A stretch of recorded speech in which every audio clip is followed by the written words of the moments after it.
So welcome everybody. Oh, so welcome everyone to the declutter course. We will be decluttering our house over the next while. And today's session we'll be working on our clothes.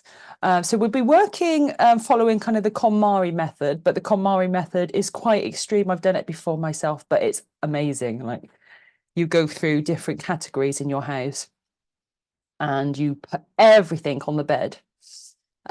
In terms of the category. So today we'll be starting with clothes. So in KonMari method, you take everything. You take your wardrobe, you take your drawers, and you put it all on the bed. Now, benefits of that is you see how much you've got and you get to see everything. So then you can go, actually, I don't need 100 tops or whatever it is, or 20 pairs of jeans. But that can be overwhelming for people. So I don't want you to be overwhelmed. So if that feels all right for you to do, you want to do it, go for it. It doesn't matter. Now, if you feel okay with it, you could take your wardrobe out. If that's too much for you, because we are just starting, you want to take half your wardrobe out. You might want to take 10 items out of your wardrobe. If wardrobe feels way too much for you, maybe just start with a drawer. Start small, see how you get on.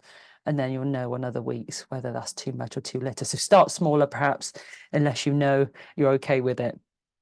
So we'll be putting everything to the side on a bed or side, floor, whichever you want. And I recommend you have some boxes with you or 2 bags, black bags. But then I always go, which bag, which? So I quite like to have like a black bag and then a white bag or black bag and a box or whatever.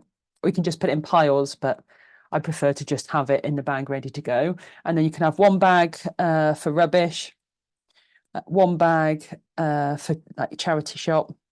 And then if you want a 3rd bag or 3rd pile, you can have his, maybe out of season stuff or something for another room. That might just be a pile. So you can either do that as maybe the 2 bags and then 1 box, but it doesn't matter.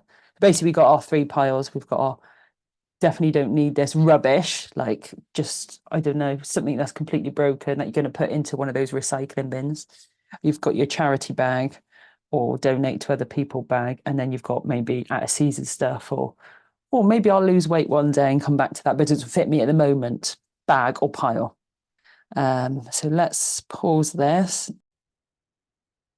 So once you've got all your things on the bed, I mean, I've got my kids' things, but you pick it up and you'll go, right, do I like this? Yeah, I love it. Do I wear it? No, I don't. So then you could just make a pile of not shawls. Or you could go, oh my God, I absolutely love that. So you can put that in your love pile. Or you might be going, oh, no, this is going to the charity shop or what have you. So each thing you just pick up and try to do it relatively quickly. Don't think about it too much and just think, yeah, do I keep that or not? If you're not sure, put it in the not sure pile. If you're definite to charity, if it's completely falling apart, like one of my best tops was that I kept forever, you can just put it in your, what's the one? The material recycling one.